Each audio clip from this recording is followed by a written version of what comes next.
अरे हाँ हाँ हाँ, ले लीजिए, आप ही के लिए है। हम्म।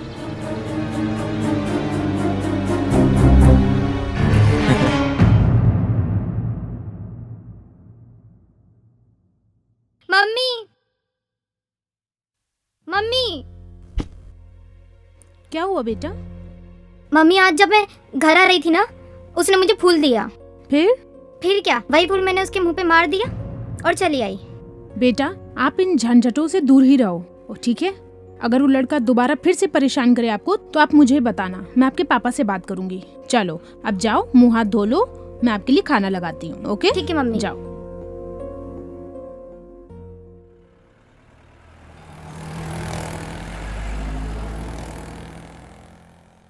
सॉरी, अपना नंबर दे दो ना मुझे। कौन है आप? मैं नहीं जानती आपको। अरे मुझे तुमसे बात करनी है। मेरे पास कोई फोन वो नहीं है। तो मैं दे दूंगा ना। कह दिया ना। अरे प्लीज मेरी बात तो सुनो। अरे अरे बकवास बंद करो अपनी। हाथ कैसे लगाया तुमने? हाँ, हिम्मत कैसे हुई तुम्हारी? मुझे तुम्हें कोई इंटरेस्ट नहीं, और तुमने ज्यादा किया ना तो मैं पुलिस के पास जाऊंगी। अरे अरे अरे लेकिन सुनो तो। अरे मम्मी, पापा कहाँ हैं? अरे इतनी जल्दी आ गई? पति की जान बचा। क्या हो गया बेटा? क्या हुआ? क्या हुआ बेटा? क्या हुआ? इतना घबराई हुई क्यों हो? मैं जब ट्यूशन जा रही थी ना, वो लड़का मुझे फिर मिला था। और आज तो उसने हद ही कर दी। उसने मेरा हाथ पकड़ा। आप पापा को फोन करो, हम अभी पुलिस के पास जाएंगे। हाँ हाँ हाँ, ठीक है, मैं पापा से बात करती हूँ। पापा को आ जाने दो, आप बिल्कुल मत घबराओ मेरी बच्ची, बिल्कुल परेशान मत हो।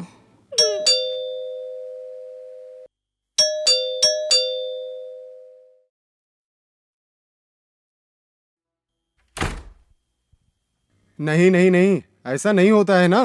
पापा अरे मैंने आपको इसीलिए एडवांस दिया था, और आपको मेरी बात समझ में नहीं आती है। अरे मैंने आपके कहने पर ऑर्डर ले लिया। सुनिए। अब मैं कुछ नहीं सुनना चाहता। सुनिए तो। आप मेरी बात सुनिए। मैंने आपको एडवांस पैसा इसलिए दिया कि टाइम पे मुझे डिलीवरी मिलेगी, और आपको मेरी बात नहीं समझ में आ रही तो मेरा पैसा रिटर्न कर दीजिए। बात खत्म। पता नहीं कैसे बिजनेसमैन है आप बात करते पहले पैसा मंगाते हैं और उसके बाद कैसे टाइम पे डिलीवरी नहीं देते। क्यों तुम आज ट्यूशन क्यों नहीं गई?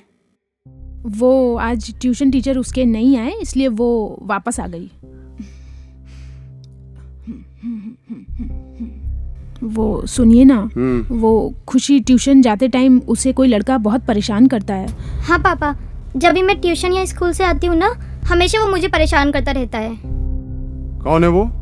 तुम्हारे स्कूल का तो नहीं? नहीं पापा, वो मेरे स्कूल का नहीं है। मुझे नहीं पता वो कौन है। हाँ चलो देखता हूँ। पापा, हम लोग पुलिस में भी तो शिकायत कर सकते हैं ना? क्या? देखो ये पुलिस का चक्कर छोड़ो और तुम अपनी पढ़ाई पर ध्यान दो। हाँ जी नमस्कार, कैसे हैं आप? हाँ जी, तो क्या सोचा आपने वो पैसा लौटाने के लिए?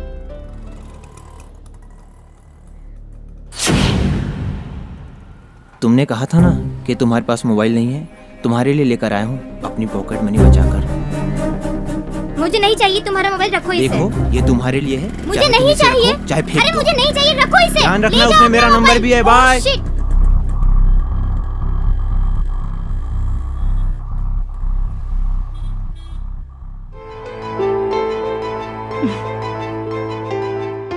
पागल है तू? ये मोबाइल लेके तू पुलिस के पास जाएगी? इतना अच्छा है, वो भी कितना अच्छा है, हैंडसम है। मैं होती तो उसे कब का एक्सेप्ट कर लेती। पागल हो गई है।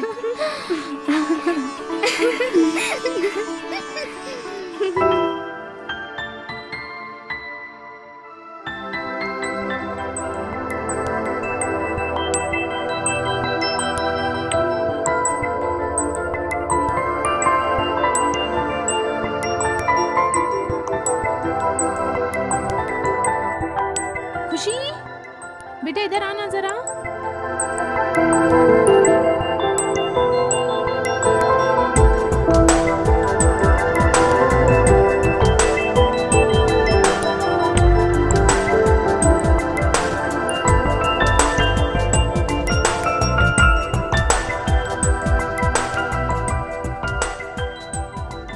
हेलो।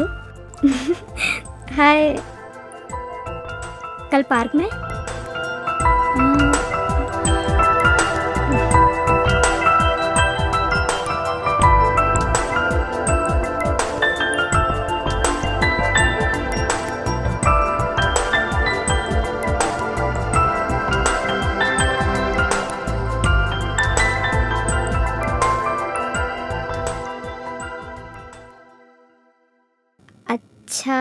सुनो, एक बात बताओ। खुशी चलो बेटा, अभी तक सोई नहीं तुम?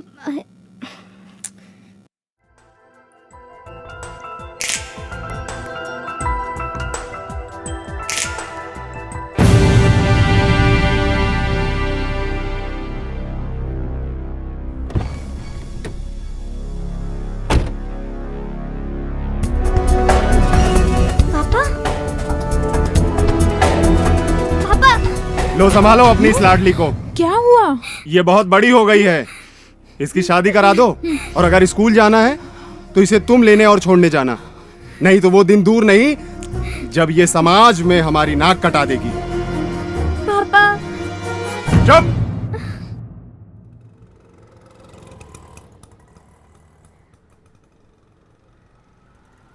आपके द्वारा डायल किया गया नंबर या अभी स्विच ऑफ है या नेटवर्क क्षेत्र से बाहर है।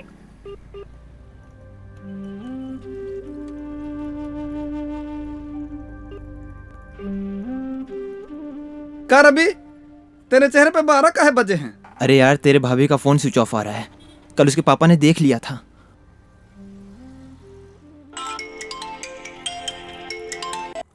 हेलो।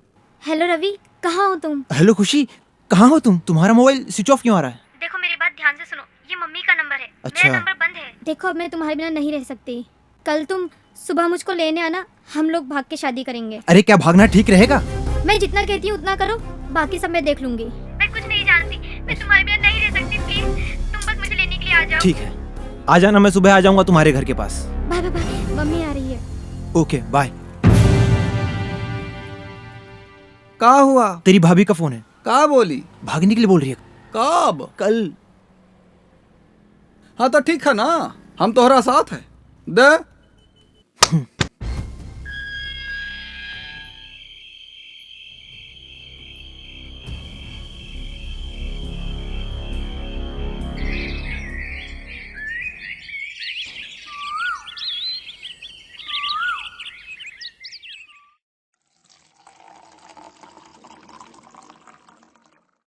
खुशी कहाँ गई बेटा?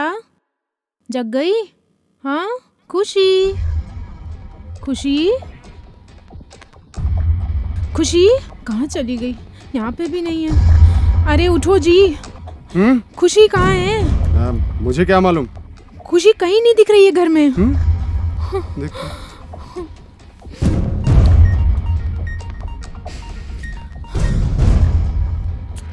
Hello uncle. हेलो बेटा, खुशी आई है क्या तुम्हारे यहाँ? नहीं अंकल। 2 दिन से तो मिली भी नहीं वो। अरे चलो देखते हैं कहाँ है।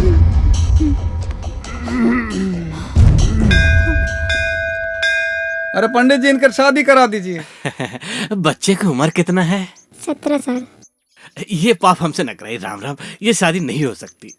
अरे पंडित जी, आप हमारा पुराना पंडित हैं। हाँ, ये लीजिए और जल्दी से शादी करवा दीजिए।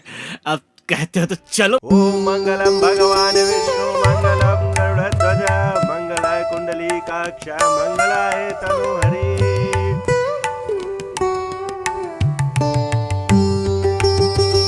एक दूसरे को वरमाला पहनाओ।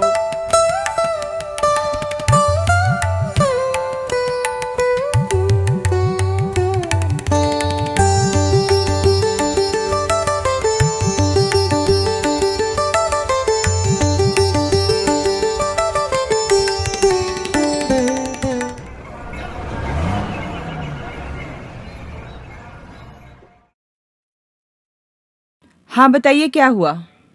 हाँ मैडम जी, हमारी बिटिया खुशी खो गई है, उसे ढूंढ दीजिए। थोड़ा सा डिटेल बताएंगे आप? वो ट्यूशन जाती थी, उसे कोई लड़का परेशान करता था, उसने मुझे बताया भी था। जब आपकी बिटिया ने आपको बताया था तो पहले कम से कम पुलिस के पास आपको कंप्लेन करने तो आना चाहिए। हम बड़े खानदान के लोग पुलिस और कचहरी से दूर रहना चाहते, बदनामी के डर से हम पुलिस में नहीं आना चाहते थे। अब आए हैं, आप उसे ढूंढ दीजिए। थोड़ा सा डिटेल बताइए। हाँ, क्या नाम है बच्ची का? खुशी। Father's name? अजीत। कितने साल की है? 17 साल की। ओहो, ये तो बहुत कम उम्र है, नाबालिग बालिका है। नाबालिग बच्ची के प्रकरण में हमें तत्काल अपहरण से संबंधित केस दर्ज करना होगा और उसके बाद ही हम आपकी बच्ची को अपनी टीम रवाना करके सर्च कराते हैं। गलती हो गई, आप अब उसे ढूंढ दीजिए। मैडम ढूंढ दीजिए। हम नहीं चाहते थे कि बच्ची का भविष्य खराब हो और इसीलिए थाने नहीं आया मैडम। देखिए, ऐसा कुछ भी नहीं होता है। मैं आपको बता दूं, नाबालिग बच्ची के प्रकरण में हमेशा पुलिस बंद कमरे में सुनवाई करती है। यहाँ तक कि कोर्ट में भी ट्रायल बंद कमरे में होता है। और अगर किसी न्यूज़पेपर ने उसका नाम प्रकाशन कर दिया तो उसको अधिकतम जुर्माने की राशि से दंडित किया जाता है। क्या आप उसकी फोटो लाए हैं? हाँ हाँ जी जी मैडम, ये है मैडम। स्कूल में पढ़ती है क्या?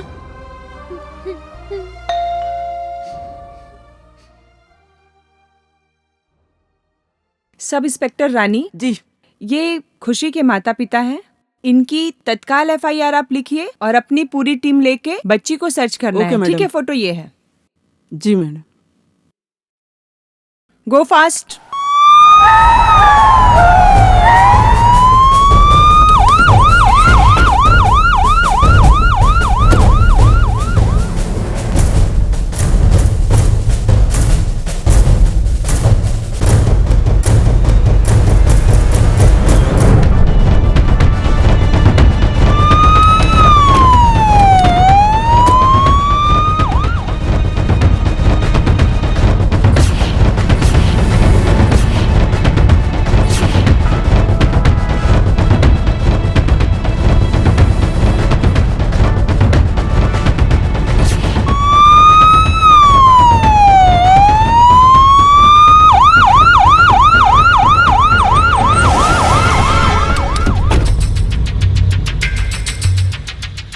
ये ठहरे हैं यहाँ?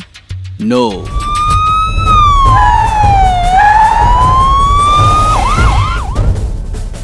Hello sir. हेलो, ये लड़की आपके होटल में है? नहीं सर। इसे कहीं देखा है?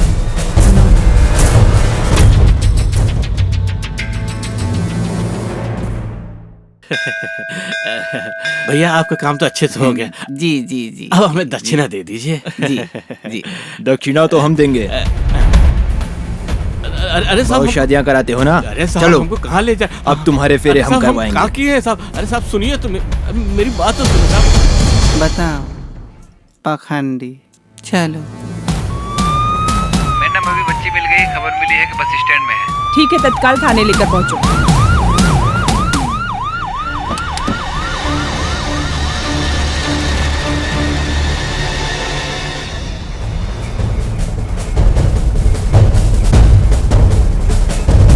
हटो हटो हटो हटो। अरे हटो हटो हटो हटो।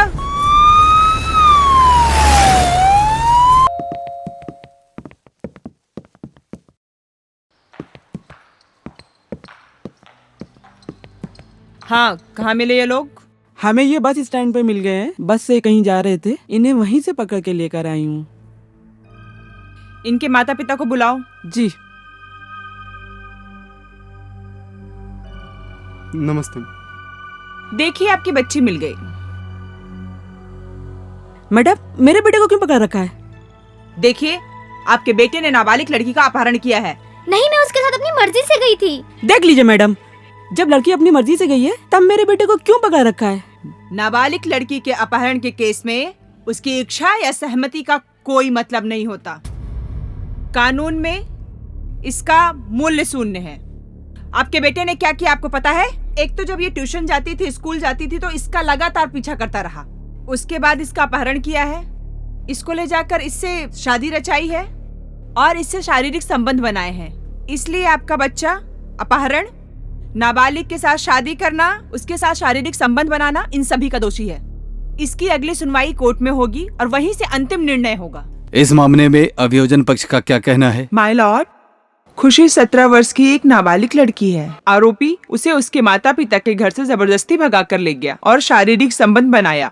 अभियोजन अपना पक्ष सिद्ध करने में सफल रहा। आपसे गुजारिश है कि आरोपी को कड़ी से कड़ी सजा दी जाए। बचाव पक्ष की ओर से क्या कहना है? ऑनरेबल कोर्ट, अभियुक्त रवि 20 वर्षीय युवक है और पीड़िता खुशी से उसका पिछले कई सालों से संबंध चला आ रहा है। और मेरा मुवक्किल पूरी तरह से निर्दोष है माय लॉर्ड। मेरी अदालत से विनती है, मेरा अभियुक्त किसी भी तरह के अपराध में सम्मिलित नहीं रहा है, उसे बाइज्जत बरी किया जाए। That's all your honour. अभियोजन और बचाव पक्ष की दलील सुनने के पश्चात सभी अभियुक्तगण को दोष सिद्ध किया जाता है। मुख्य अभियुक्त को भारतीय दंड संहिता की धारा 363 में 7 वर्ष का सश्रम कारावास, 366 ए में 10 वर्ष का सश्रम कारावास और बलात् संघ के लिए धारा 376 में आजीवन कारावास का दंड दिया जाता है।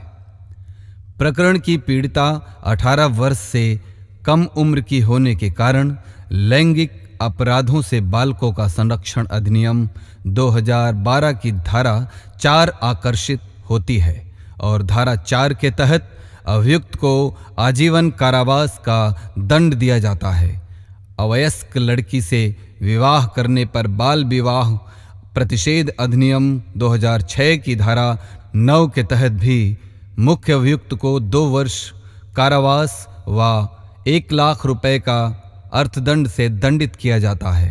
पुरोहित ने अवयस्क लड़की का विवाह यह जानते हुए संपन्न कराया, इसलिए बाल विवाह प्रतिषेध अधिनियम 2006 की धारा 10 में पुरोहित को भी 2 वर्ष का कारावास का दंड दिया जाता है। अन्य अभियुक्त जो मुख्य अभियुक्त के साथ मिलकर अवयस्क लड़की को भगाने में सहयोगी रहे हैं, उन्हें भी 363 एवं 66 में भारतीय दंड संहिता की धारा 34 के सहयोग से 10 वर्ष का सश्रम कारावास का दंड दिया जाता है। पीड़िता को मध्य प्रदेश पीड़ित प्रतिकर योजना 2015 के तहत 1 लाख रुपए प्रतिकर अदा करने का आदेश भी यह अदालत देती है। मैं अपनी सभी बहनों से कहना चाहती हूँ कि जैसी गलती मैंने की वैसी गलती तुम लोग कभी मत करना। ये लड़के खुद जिनके पास खाने पीने के लिए पैसा नहीं है, जो ना तो ज़्यादा पढ़े लिखे हैं, हमें लालच देकर बेवकूफ़ बनाते हैं, शादी कर लेते हैं और बाद में पैसे के लिए मोहताज करते हैं। हमें इनके चक्कर में नहीं पड़ना चाहिए। इनका खुद का कोई भविष्य है नहीं, तो ये हमारा भविष्य क्या बनाएंगे? अपनी करनी से तो हमने अपनी ज़िंदगी बर्बाद की ही, साथ में जीते जी माँ बाप को बदनामी के गड्ढे में डाल दिया। मैंने उनके बारे में कुछ भी नहीं सोचा। उन्होंने मुझे जितना पढ़ाया, लिखाया, सिखाया, सब मैंने मटिया मेट कर दिया। इसलिए बहनों, तुम सभी सीख जाओ और इस सीख को गांठ बांध लो कि ऐसी गलती हम नहीं करेंगे, क्योंकि इससे यह सबक मिला, पढ़ाई बर्बाद हो गई, अब कोई मुझसे शादी भी नहीं करेगा तो जिंदगी भी बर्बाद हो गई। भूल हो गई नादानी, बस बिखर गया परिवार, भविष्य हो गया खतरे में, उजड़ गया संसार। मैं अपनी उम्र के उन सभी लड़के लोगों को बताना चाहूँगा कि आप कभी किसी लड़की के साथ कोई छेड़खानी ना करें, ना उसे किसी प्रकार का लालच दें और ना ही 18 वर्ष की कम उम्र की लड़की के साथ शादी करें। मैंने 18 साल की कम उम्र की लड़की से शादी की, उसके साथ शारीरिक संबंध बनाए, जिसके अपराध में मुझे जीवन भर की कठोर सजा सुनाई गई। मैंने तो लड़की की जिंदगी को बर्बाद कर ही दी और साथ ही साथ अपनी भी जिंदगी बर्बाद की। अपने माता पिता को कहीं का ना छोड़ा, कहीं का ना छोड़ा। इसलिए आप लोगों से सिर्फ इतना ही कहना चाहूंगा कि आप लोग पढ़ाई की उम्र में सिर्फ पढ़ाई करें। जब आप कुछ कमाने लायक हो जाएं, तभी शादी के बारे में सोचें, नहीं तो मेरे जैसा ही हाल होगा।